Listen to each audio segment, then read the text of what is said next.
কিন্তু সেই 72-এর সংবিধান থেকে বাংলাদেশে শুরু হয়েছিল।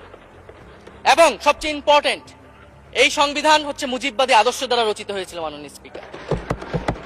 71-এর আদর্শ কিন্তু 4 নীতি ছিল না মাননীয় স্পিকার। 71-এর আদর্শ ছিল সাম্য, মানবিক মর্যাদা, সামাজিক ন্যায় বিচার।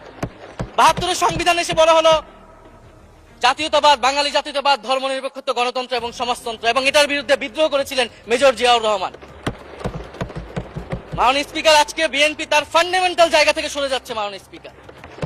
শুধু জামাত ইসলাম 72-এর বিরোধিতা করেছে বলে কি বিএনপি এখন আওয়ামী লীগের পজিশনে চলে গিয়েছে? আমাদের জানা নেই মাননীয় স্পিকার। 72-এর সংবিধানের বিরোধিতা করেছেন বদরুদ্দিন উমর, 72-এর সংবিধানের বিরোধিতা করেছেন মাওলানা ভাসানী, 72-এর সংবিধানের বিরোধিতা করেছেন কমরেড মুজাফফর আহমেদ, 72-এর সংবিধানের বিরোধিতা শত শত মুক্তিযোদ্ধারা করেছেন মাননীয় স্পিকার। ফলে এই 72-এর সংবিধানকে বাতিল করার একটা সুযোগ আমাদের এসেছিল 1975 সালে সিপাহী জনতার বিপ্লবের মধ্য দিয়ে।